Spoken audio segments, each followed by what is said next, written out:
What's up, y'all? Welcome to the War Sheep Podcast. Listen, we're live, and you know we're ready. Like, come on now. Hold on a sec. Let me check on IG because you know we're going live on IG. We're streaming on IG, on X, on YouTube here. We're streaming on Facebook. Man, come on, man. Let's get this shit in. We got so many different things we got to cover and talk about today. So y'all go ahead and climb on in this thing. Climb on in, y'all. Okay, I got my comments going on. Okay, let me go ahead and jump over here on YouTube Live. Listen, there's some crazy things that's happening in turn of events, man. And I think that it's definitely going to be very important to discuss and talk about. And also, in a minute here, we're going to have our special guest on. That's right, Women Against Feminists, right? She has some really dynamic. She has a very dynamic channel. I believe it's going to definitely make a huge impact, right? She has great guests that comes on. All of them majority are women at the moment, just to give their perspective on feminism and how it affects our society today. Because you know this is a very important topic for us to be able to unveil and uncover. And good thing here at the War Sheep Podcast, we love to shed light because we all know that light creates what? Understanding. Understanding creates love. Love creates patience, and patience creates unity. So let's get unified in the spirit, y'all.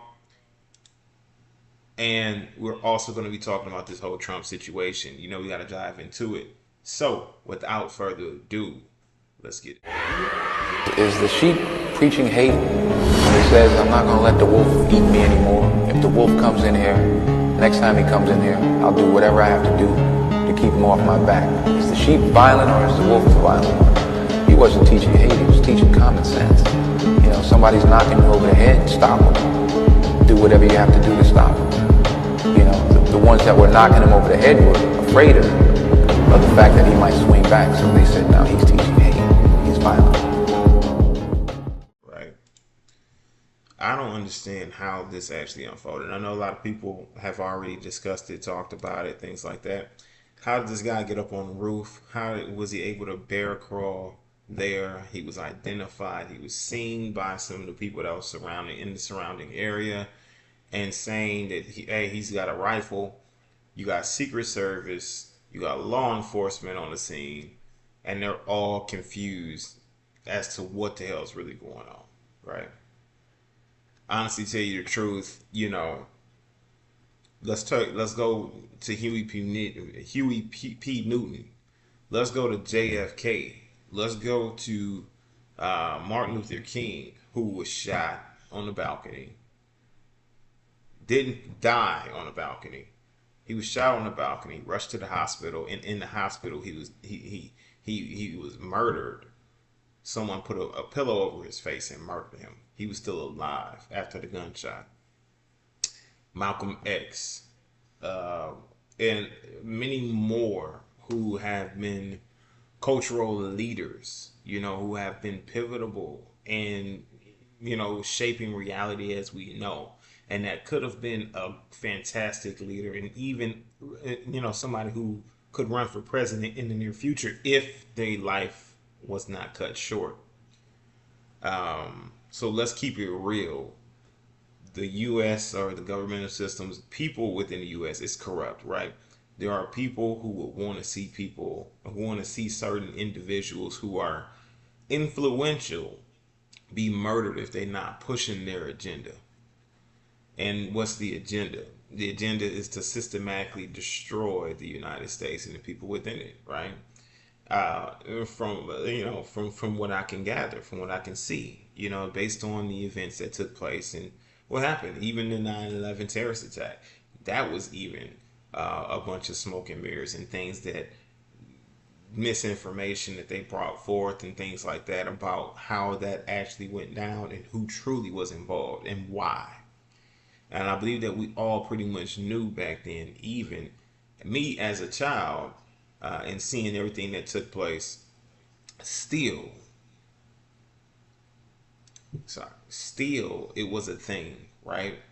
Still it was a situation that people knew that this was not a normal type of deal. They knew that the situation was a little bit more serious than what it truly was. Like that it wasn't just a terrorist attack where they crashed planes into a building and somehow managed to get their passports and everything unscathed, unburned, and just somehow miraculously shows up on the government's doorstep. So it's just all what a coincidence, right?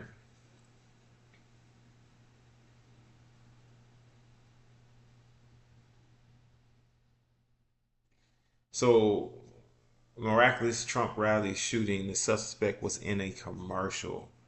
Let's go ahead and review a couple of these things because honestly, I believe that they hire these type of people and they also truly they probably bribe them as well. Um, and then I believe that Trump being someone's the next president who has Secret Service there to protect him, they should have been identified a threat if there was just normal folks in the crowd with the ability to identify the threat. Now let's go ahead and see what Candace Owens has to say about this thing. That's one of the people that I kind of went to.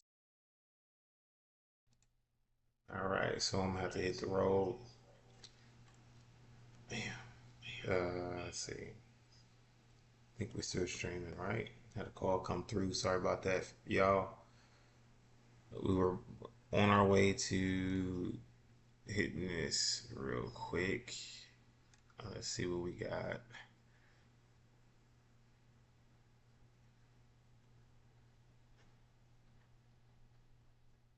Houston. The Texas coast's best kept secret is the opportunity you've been waiting for. Welcome to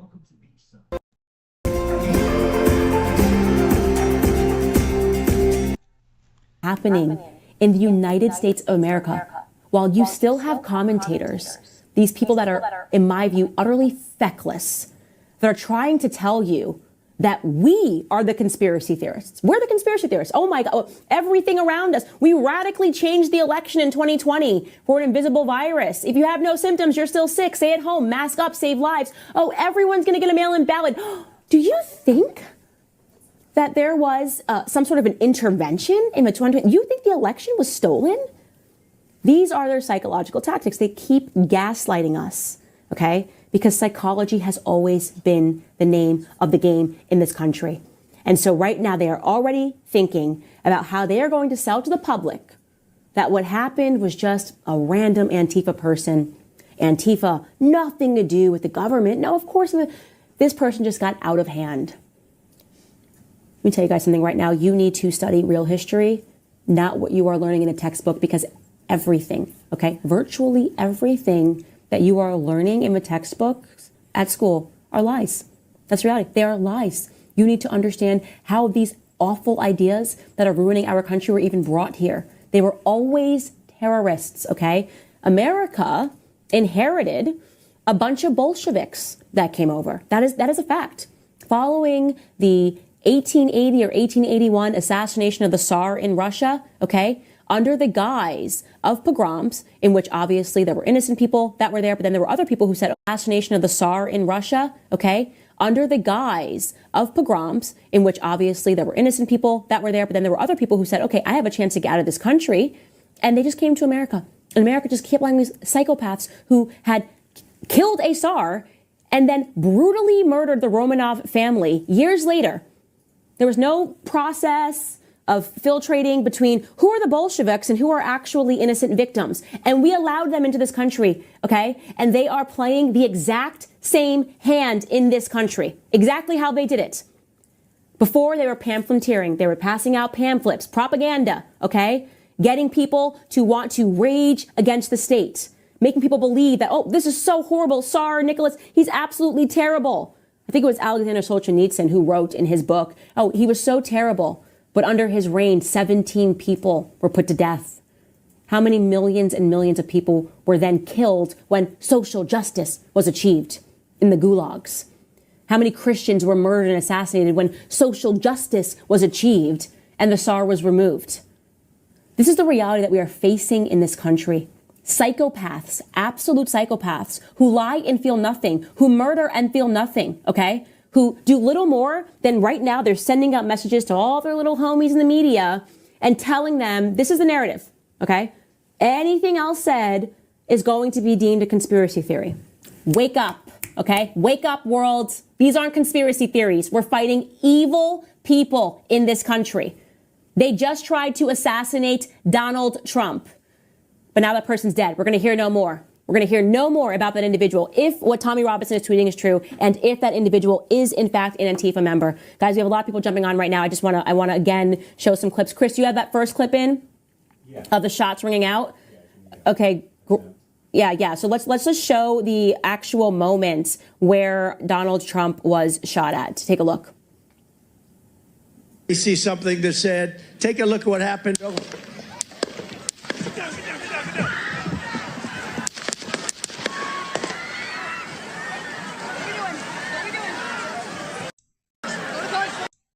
That is absolutely insane.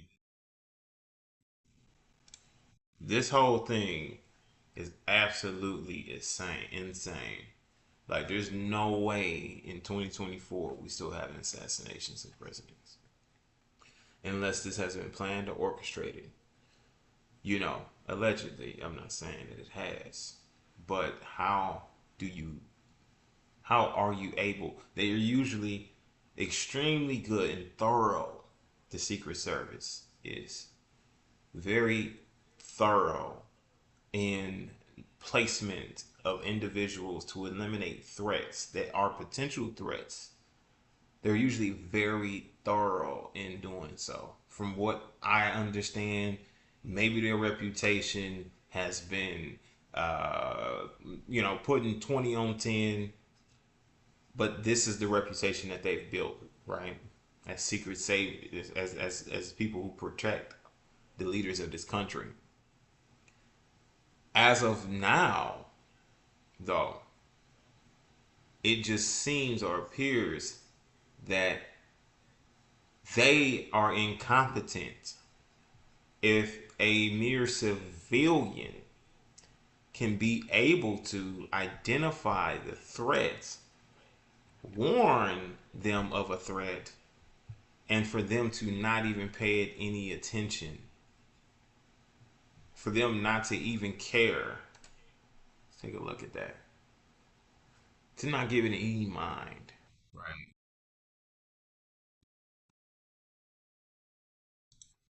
Of the building, 50 feet away from us. So we're standing there, and we're pointing at the.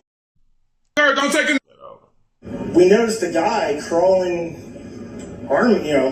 bear crawling up the roof. So they noticed the guy who was bear crawling on the roof. These are civilians on the ground, and they got snipers on the roof who are Secret Servicemen or who are in the armed forces. They got Secret Service all around Trump, right, in different spots. They got people just scattered about the crowd. Let's continue.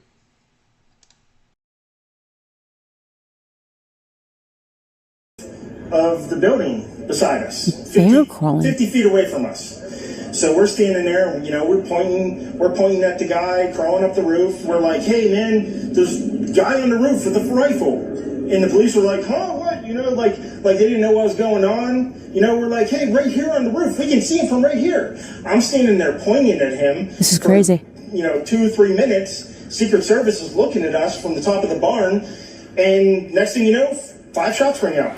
My husband once almost got shot by the Secret Service. I was speaking at the NRA, and he snaked in and came down. They didn't know who he was, and they were like, freeze, freeze, freeze, freeze, freeze. So you're telling me that guy walked up and he's pointing and he's saying, this guy's got a gun, this guy's got a gun, and they're pretending they don't know what's going on? Do you guys actually believe this was a failure in intelligence? That's the biggest thing, y'all. This is not a failure in intelligence. You have to understand that these people, I don't know, somehow they just got an incompetent squad of Secret Servicemen, of law enforcement agents, officers to attend this Trump rally, right? And protecting someone who's running for president who not only has been indicted recently, but has been on a slew of different attacks, not only uh, based on character, but based on charges, actual charges, which I believe the charges, y'all let me know in the comment section below what his charges were or actually came out to be. But I believe that they were charging him with, I guess, falsified information saying that the past election was rigged, and they indicted him for things like that, from what I'm understanding. Right? I haven't looked too deep into the case. I already knew it was fluff and it was bullshit, so I just didn't even give it my energy. Right?